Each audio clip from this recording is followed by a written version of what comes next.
Olá pessoal, tudo bem com vocês? Paz seja convosco. Estamos começando mais uma aula do nosso do ITQ. Hoje nós vamos falar sobre discipulado, capítulo 2. Eu quero que você que está nos assistindo, vai nos assistir, esteja acompanhando junto. Eu preparei alguns slides para vocês nessa aula. Depois eu vou disponibilizar lá no grupo os slides da aula. Como sempre a gente conversa, né? Tudo que for falado nessa matéria de discipulado, a gente vai trabalhar em cima dos slides. Então, a gente vai ter que ler a apostila, vai ter que conversar sobre a apostila, mas tudo o que for cobrado em prova, a gente vai tirar dos slides das aulas, tá bom? Então, que Deus te abençoe, que Deus possa estar te dando graça nessa aula, que possamos aprender juntos aquilo que Deus tem, aquilo que Deus quer, aquilo que Deus quer fazer em nós e através de nós. Amém? Então, vamos lá começar nossa aula aí. Capítulo 2 da nossa apostila, página 21, fala sobre o discipulado. O discipulado segundo Jesus Cristo. Qual foi o trabalho de Jesus aqui na Terra? Se você parar para pensar hoje, qual foi o trabalho de Jesus aqui na Terra? Para que Jesus veio? Por que Jesus veio até a Terra? Para que Jesus Cristo veio, se fez homem e morreu aqui na Terra? Por amor a mim, por amor a você também. Só que uma das coisas que a gente tem que entender, Jesus Cristo ele veio, o trabalho na terra dele, ele veio para nos ensinar, nos mostrar como ser homens, como ser pessoas carnais nessa terra, como viver dessa forma nessa terra. Então o capítulo 1, o capítulo 2 fala sobre o discipulado segundo Jesus Cristo. Vamos entender algumas coisas, como que Jesus Cristo discipulou, como que é o discipulado segundo Jesus Cristo, amém? Então vamos lá, a introdução fala assim: o discipulado não é uma ideia nova, já foi estabelecido no mundo grego vários séculos antes de Cristo. Então o discipulado não é uma coisa nova, não é uma coisa de agora, que aconteceu agora. O discipulado ele vem de anos já acontecendo. Claro que no decorrer dos anos, das décadas, de uma forma mais assídua, de uma forma mais calma, mas sempre houve a necessidade de discipular. E uma coisa que eu falo para vocês nessa aula, que não somente quando a gente vai para a palavra de Deus, para as coisas de Deus, mas tudo da nossa vida gira em torno de discipulados, nós parar para pensar. Vamos analisar comigo. Se eu estou numa empresa, eu começo numa empresa a trabalhar, eu sou novo numa empresa, no setor daquela empresa, e eu não tenho tanto domínio daquele assunto, mas a pessoa que me contratou, o RH daquela empresa, me contratou para aquela determinada função e vai colocar alguém junto comigo para que eu possa desenvolver aquela função, para que eu possa trabalhar naquela função. Isso é um discipulado. O treinamento é discipulado. Então, isso não vem de agora, isso vem há anos. Se você pegar ali o segundo tópico da nossa introdução no capítulo 2, fala assim: a palavra discípulo significa aluno ou estudante. O processo de discipulado teve tanto sucesso que permitiu os gregos influenciar todo o mundo greco-romano. Então, lá desde o tempo dos gregos, o discipulado ele fez com que as pessoas conseguissem discipular, trabalhar e vem de anos influenciando pessoas. A palavra discipulado significa aluno ou estudante. Então, se você parar para aprender, você está sendo discipulado dentro daquela matéria, dentro daquele assunto, se você está na faculdade, está sendo discipulado para exercer uma função no futuro, para isso que serve. O Novo Testamento tomou esse conceito e aplicou o lado espiritual. O que aconteceu? Quando a gente veio para o Novo Testamento, quando a gente veio para a Palavra de Deus, o que aconteceu? Pegamos tudo isso que até então se falava, se comentava de discipulado e aplicamos a parte espiritual. Teria a parte normal, a parte carnal, a parte funcional, e agora nós trazemos o discipulado para a parte espiritual, aonde vai entrar o discipulado de Jesus, aonde a importância desse discipulado. Então nós temos que entender que o discipulado não é bíblico, é bíblico, mas ele vem de anos acontecendo em todas as áreas da sociedade, não somente na Bíblia, não somente no tempo de Jesus, mas muito antes de Jesus já acontecia o discipulado, certo? Aqui eu coloquei ali o ponto 2, vocês podem observar que nos slides está o título e a numeração, que é o tópico que nós estamos estudando, certo? A obra vocacional de Jesus. Aqui eu coloquei o capítulo, verso João 17,4, fala assim, a palavra de Deus diz assim: Jesus ainda não tinha sido crucificado. Eu glorifiquei-te na terra, tendo consumado a obra que me desse a fazer. Então presta atenção. Esse versículo ele fala que Jesus está falando o quê? Eu glorifiquei-te na terra, tendo consumado a obra que me desse a fazer. Só que até esse momento, na palavra de Deus, Jesus ainda não tinha sido crucificado. E ele fala o quê? Consumado a obra que me desse a fazer. Então podemos entender que Jesus aqui nesse momento, nessa passagem de João 17,4, fala o quê? que a obra que Deus tinha dado, que era discipular, treinar os discípulos para enviar, ele tinha concretizado, porque logo em seguida ele ia ser crucificado. Então essa obra de Jesus, essa obra que esse versículo retrata, ele está falando antes do Getsemane, está falando quando Jesus estava lá, estava no Getsemane orando a Deus, antes de ser crucificado, levado como prisioneiro. Então Jesus, ele fez essa obra vocacional dele, que era discipular pessoas para posteriormente fazer aquilo que Deus tinha chamado e colocar no coração das pessoas o chamado pela obra dele, colocar no coração das pessoas o amor pelo próximo e o trabalho de discipulados. Amém? Vamos para frente lá. A Bíblia fala, e aqui nesse apostilo está um pouco mais claro, Jesus ele tinha duas obras para consumar. Jesus ele veio na Terra para duas funções, assim, que podemos dizer, para nós resumir, para nós entender sobre o discipulado. Uma por meio da sua morte, a primeira obra que Jesus tinha que era vir nessa terra, se fazer homem, se fazer carne, sofrendo essas dores, viver nesse mundo e morrer para que a obra da nossa eternidade seja cumprida.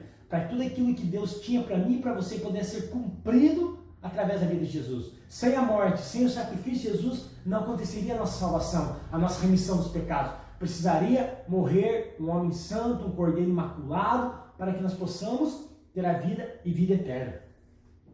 Jesus declarou lá em João 19,30, está consumado. Nisso consumou-se a obra redentora. Uma das primeiras coisas que Jesus fez. Quando Jesus fala assim, está consumado, Pai, nas tuas mãos entrego o meu ser, entrego minha alma, está consumado. A primeira obra, a consumação, para que nós possamos ter a vida eterna. E quando Jesus tomou o vinagre e disse, está consumado, e inclinando a cabeça entregou o seu espírito. Então, isso foi o momento da morte. Aqui a Bíblia coloca vinagre, mas algumas traduções, se nós formos estudar, pessoal, era uma mistura de algumas ervas, não era literalmente vinagre, certo? Mas isso não é para agora, eu só coloquei João 19,30, que é onde que ele inclina a sua cabeça e ele entrega. Ele entrega a sua alma, entrega seu espírito a Deus, e ali está consumado a primeira obra que ele tinha, que era a morte, para que nós possamos ter vida e vida em abundância. No 2.1 lá, mesmo continuando, a segunda obra que era a obra por meio de sua vida. Então Jesus ele passou nessa terra e dentro do discipulado, dentro do que vamos falar nessa aula, as duas obras dele o que era? Era a morte e depois era a vida. Olha que interessante isso. Jesus ele vem na terra, ele vem com o propósito de morrer por nossos pecados, tudo que a gente já conhece. Mas uma das obras mais fenomenais, uma das coisas mais lindas de Jesus foi a sua própria vida. Como ele agiu, como ele viveu, como ele reagiu. Eu coloquei assim, ó, outra obra por meio de sua vida, por quê? Seu propósito de andar na terra era ministrar para os 12 discípulos. Porque Jesus, a Bíblia fala que ele contava em parábolas, ele conversava com as pessoas, ele arrastava multidões por onde passava. Mas ele tinha 12 pessoas, 12 homens que ele trabalhava mais próximo, que ele caminhava mais junto. É como uma pessoa tem uma grande empresa, uma mega empresa, com milhões de funcionários, só que tem aquelas pessoas que trabalham junto com o chefe, trabalham junto com o setor administrativo, aquelas pessoas mais próximas do patrão. E assim que Jesus fazia. Ele tinha multidão, ele abençoava, ele orava, ele ajudava todos, mas tinha aqueles mais próximos que ele caminhava junto.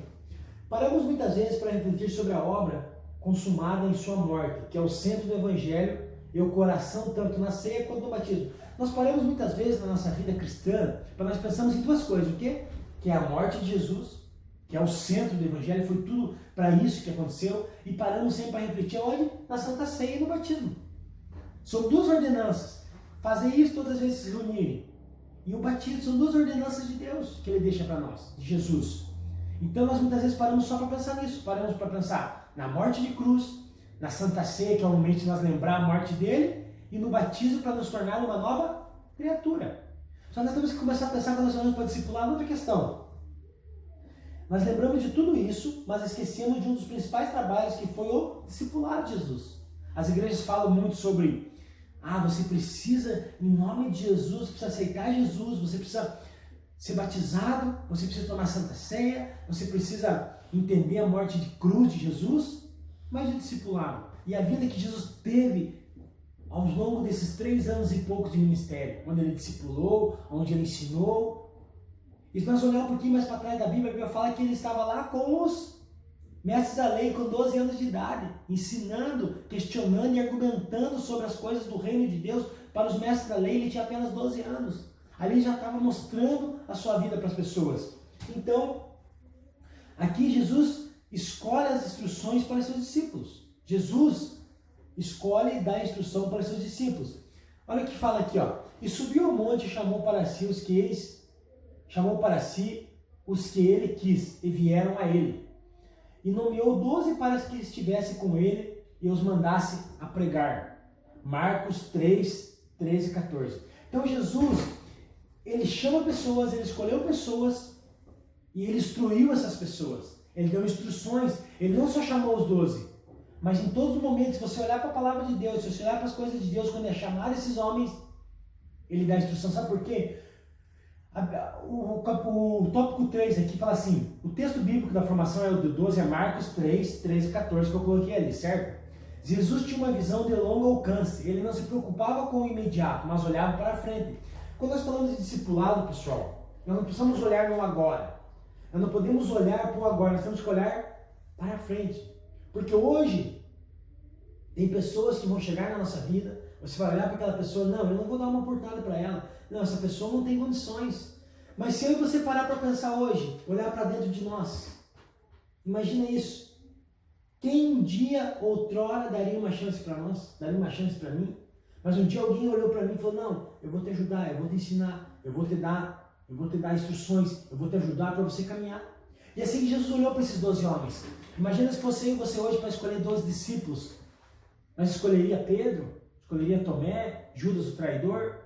Então, quando nós falamos de discipular, nós temos que olhar para aquela pessoa. Muitas pessoas dão um exemplo de uma pedra bruta, um diamante. Quanto mais você lapida, quanto mais você trabalha numa pedra bruta, mais bonita ela fica. O ouro, quanto mais pelo fogo você passa o ouro, mais puro ele fica. E assim com as pessoas.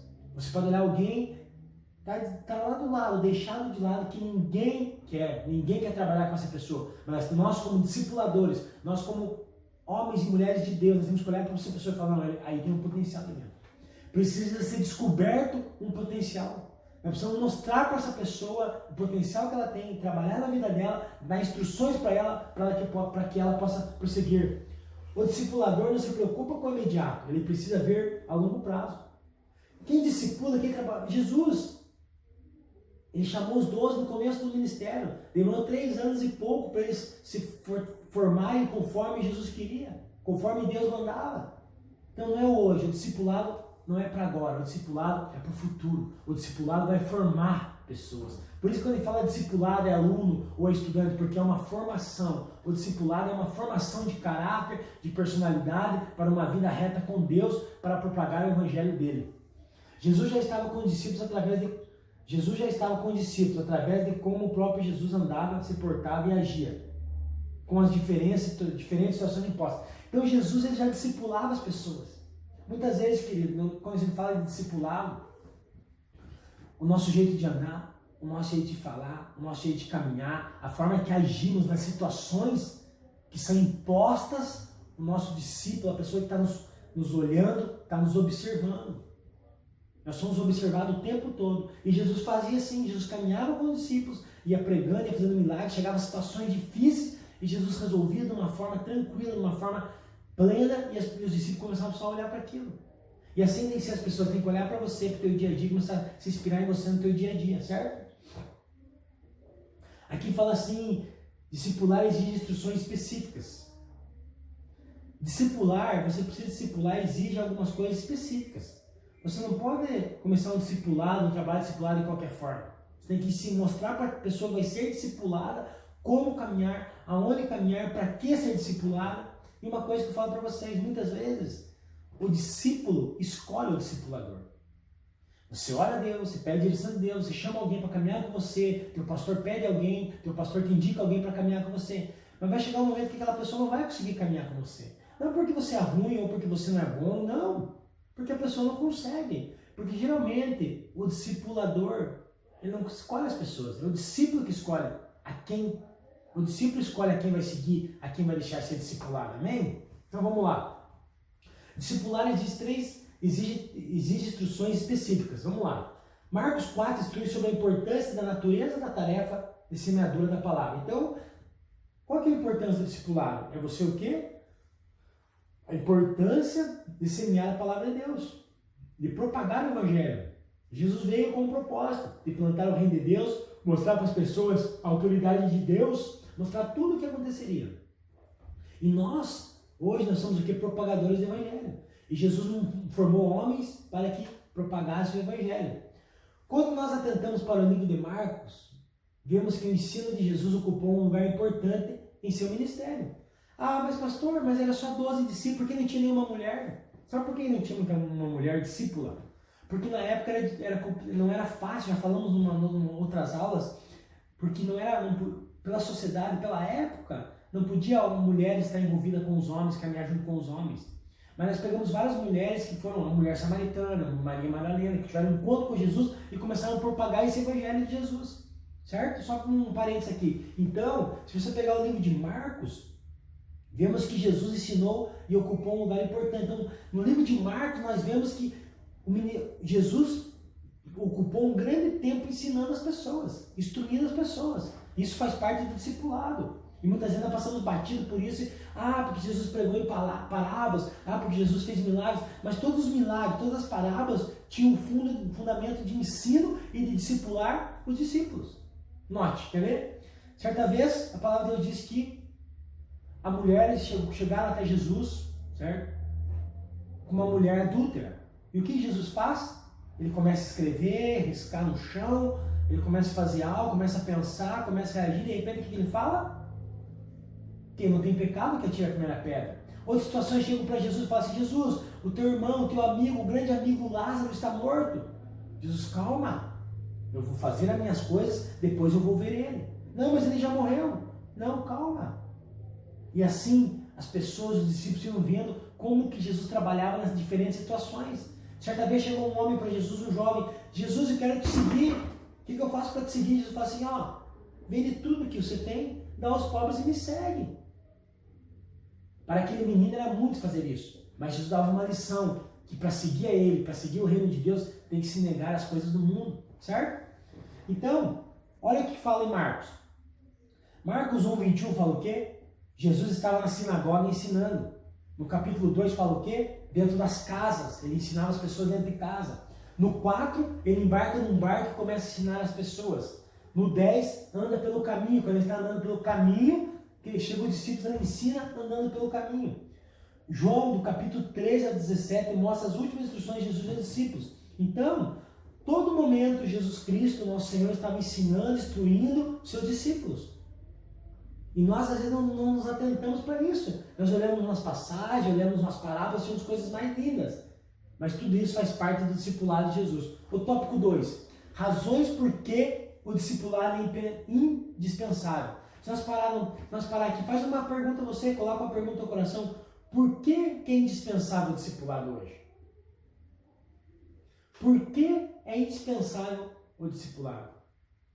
Por que precisamos discipular as pessoas? Por que precisamos instruir as pessoas no caminho? Por que precisamos mostrar às pessoas o caminho? Isso é para nós pensar um pouquinho. Jesus ele sempre atraiu muitos discípulos, porém selecionou e treinou um grupo especial. Então Jesus ele sempre cuidou de pessoas, mas um grupo especial para o trabalho que ele queria, ele reservou esse grupo, ele ensinou esse grupo, ele instruiu esse grupo para que hoje o evangelho chegasse até nós. Amém? Então aqui 4 razões para o discipulado na nossa vida. Discipulado, mandamento de Cristo.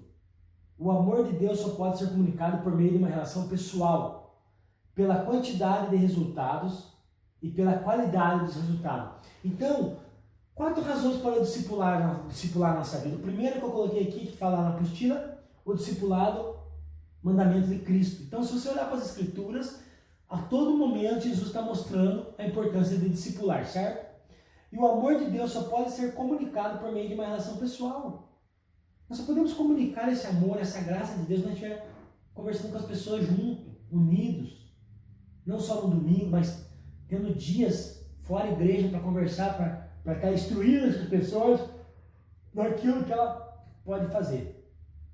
Pela quantidade de resultados e pela qualidade dos resultados. Precisamos ter quantidade e precisamos ter qualidade também.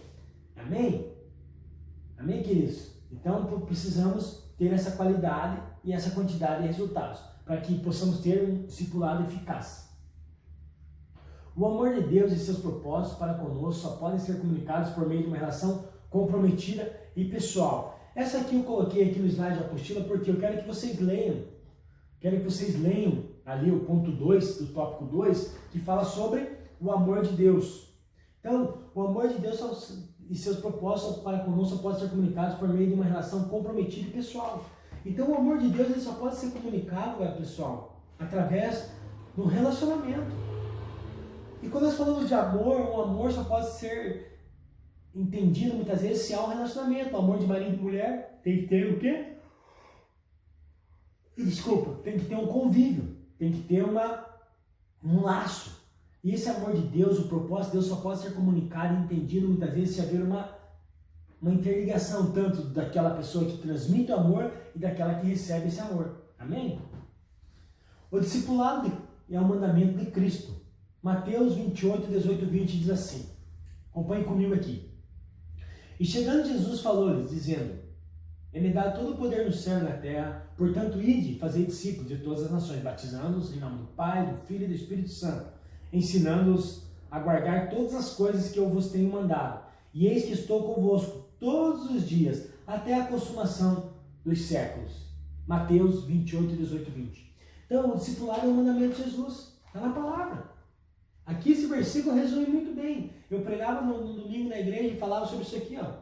Até a consumação dos séculos. Jesus ele falou que estaria conosco todos os dias, nos dias bons, nos dias maus, nos dias ruins e nos dias legais. E assim que é o discipulador. Nós, como os futuros discipuladores, nós temos que falar, deixar claro para o nosso discípulo: nós estaremos com vocês todos os dias, até que o teu chamado chegue, até que a tua hora chegue, até que o teu momento chegue. Porque o discipulado, ele discipula, ele ensina, ele treina. Um dia nós vamos ter que enviar essas pessoas para fazer a obra.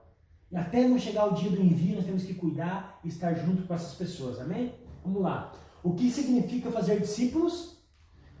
Equipar as pessoas enquanto caminha com elas, moldando o seu caráter, significa investir em pessoas anônimas e transformá-las em gigantes da fé. Olha que interessante isso. O que significa ser discípulos? Equipar as pessoas enquanto caminha com elas. Não é só equipar, eu não vou dar só a ferramenta, eu tenho que mostrar como usa a ferramenta. Eu não vou só estudar a instrução, eu tenho que fazer uma operação junto com a pessoa. Eu dou uma missão para a pessoa fazer, mas a primeira vez eu tenho que estar junto nessa missão para a pessoa aprender. É isso que é fazer discípulos. É dessa forma que se faz discípulos. Ensinar é o mesmo que discipular? Será que ensinar é o mesmo que discipular?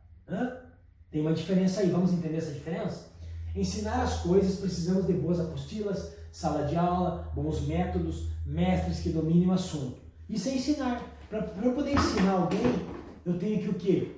Ter um método de estudo bom, uma forma bem dinâmica de aula, um conteúdo bom. Isso eu consigo ensinar uma pessoa, certo? Alguém que domine bem o assunto para poder ensinar. Ensinar é a obedecer as coisas, é uma diferença. Tem duas formas de ensinar, certo? Ensinar no âmbito geral e ensinar a obedecer as coisas. Precisamos de modelos, exemplos, referências e assim poderemos aprender não apenas o que Jesus mandou que fizéssemos, mas também como podemos fazê-lo. Então, o primeiro ensinar aqui é o ensinar teoria, livros, professores, e o segundo é obedecer as coisas. Precisamos de modelos, exemplos. Jesus era um exemplo para as pessoas. Muitas pessoas se convertiam, muitas pessoas queriam segui-lo sem mesmo conhecê-lo, só de ouvir falar do que ele fazia, só da forma como ele se comportava. Não se faz discípulos de púlpito, ou de classe bíblica, dominical, mas sim de dinâmica dos nossos relacionamentos. Se a pessoa falar para mim, eu tenho discípulo, mas se a pessoa não caminha, não é discípulo. O próprio Jesus, ele caminhava com a multidão, ele pregava para a multidão, ele fazia milagres, maravilhas e prodígios, mas em alguns momentos da palavra de Deus, da vida de Jesus, ele tinha um a sós com o seu discípulo, ele conversava com o seu discípulo, ele estava reunido na Páscoa, ele estava reunido ceando com os discípulos, ele sempre tirava um tempo para estar com o discípulo. Só de púlpito, só de escola bíblica, eu não consigo discipular. Para discipular, a gente tem que caminhar, a gente tem que andar junto, andar de mãos dadas com o discípulo. Aí sim nós conseguimos discipular de uma maneira eficaz, de uma maneira coerente. pela quantidade de resultados. Aqui ele fala, discipular é um processo que dura a vida toda. Nós vamos ficar a vida toda sendo discipulados. Ah, pastor, mas então agora eu vou ficar a vida inteira discipulando alguém? Não. Mas você é discipulado todos os dias, eu sou discipulado por alguém todos os dias.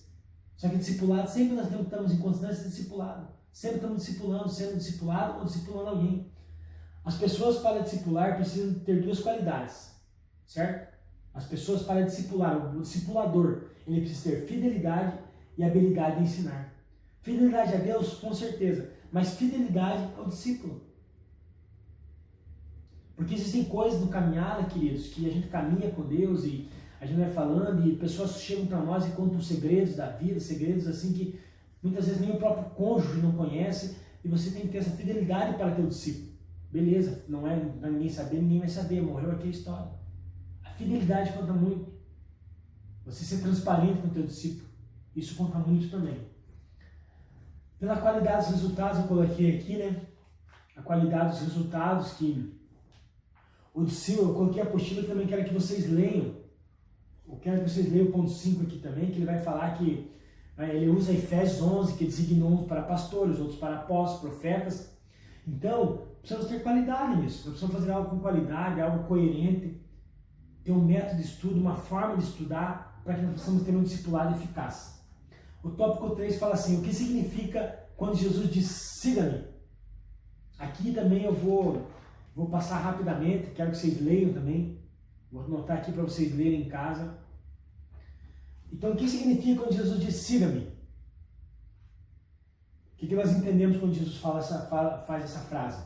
Jesus chamava os seus discípulos, ele os instruía cuidadosamente quanto ao custo de segui-lo. Então Jesus explicava, ensinava, ó, é assim, vai ser assado, é assim que vai acontecer. E nós, como discipuladores, nós precisamos ensinar e mostrar para os discípulos. Eu sempre quando eu começo um discipulado com alguém, ou quando eu vou fazer um grupo de discipulado, que eu gosto de fazer com os jovens, na nossa igreja principalmente, eu coloco algumas coisas para eles. Digo, ó, não é obrigado fazer o discipulado, não é obrigado seguir, mas a partir do momento que você aceita o siga-me, você vai ter regras, você vai ter comportamentos, vai ter que mudar, vai ter coisas que vai ser cobrado, vai ter situações que você vai ter que estar mesmo não querendo, porque faz parte do processo de discipulado. Então você tem que ser muito transparente com a pessoa, a forma que você vai discipular, para que essa pessoa não fale, ah, mas me chamaram aqui, agora não era o que eu pensei. E deixar bem claro para o teu discípulo, você está livre para qualquer momento parar com o discipulado. Se quiser sair, não tem problema. Eu vou amar você igual, não vai mudar nada que eu sinto com você, mas eu entendo que no momento, ou não sou eu que vou discipular essa pessoa. Então, tem um custo para segui-lo, Jesus, para discipular tem um custo. Marcos 8,34 diz assim, e chamando assim a multidão como seus discípulos, disse-lhes, se alguém quiser vir a mim, se quiser vir após mim, negue-se a si mesmo e tome a sua cruz e siga-me. Então, o próprio Jesus fala da cruz, certo? Negue a si mesmo. Negar-se é tirar o eu do centro, esquecendo de si mesmo pelo grande privilégio de desfrutar da maravilhosa graça de Deus.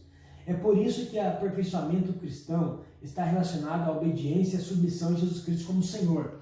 Então ele fala que siga-me, negue a si mesmo. É difícil, queridos. Não é fácil negar a si mesmo, negar nossa vontade, nosso desejo, nosso eu. Quando eu falo nega-se, eu tiro o eu e coloco Jesus. Eu tiro o eu das vontades e coloco Jesus. Eu tiro o eu do centro, eu tiro tudo que vem de mim e coloco Jesus.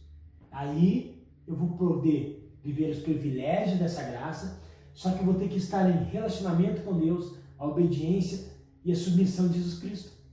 O discipulado também é isso. Aqui é como Jesus falava para o discípulo. E como fala para mim e para você hoje. É negar a nossa vontade. É deixar Jesus ser o centro de tudo. E quando ele fala, tome a sua cruz. Tomar a nossa cruz significa que o negar-se é constante todos os dias e momentos na nossa caminhada com Deus. Então quando a gente fala, tome a sua cruz, o que nada mais é do que? Todos os dias tomando a nossa cruz. Negando no todo. Eu acordei pela manhã e tive que negar a minha vontade. Minha vontade de ficar na cama, a minha vontade de não querer sair de casa, eu tive que negar tudo isso porque eu tinha que levantar e fazer coisas. Então, a cruz serve para manter nosso ego crucificado. Porque nós olhamos para a cruz e entendemos que lá todos os nossos erros, nossos pecados, nossas falhas estão crucificados lá na cruz. Nós podemos continuar prosseguir uma caminhada. Ele fala assim, se nosso eu não estiver na cruz, não há verdadeiro significado da vida cristã. Se não deixar todos os nossos problemas, nosso eu, nossa vontade na cruz, para que nós somos cristãos hoje? Então, a primeira coisa é, siga-me, negue-se a si mesmo, tome a sua cruz. Desculpa, a primeira coisa é, negue-se a si mesmo, tome a sua cruz e siga-me. Então Jesus, o que ele fala? Negue a si mesmo.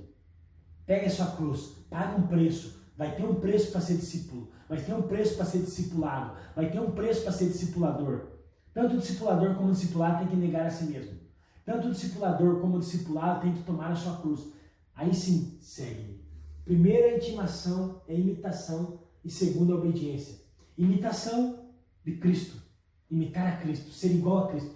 O siga-me resume a imitação e obediência.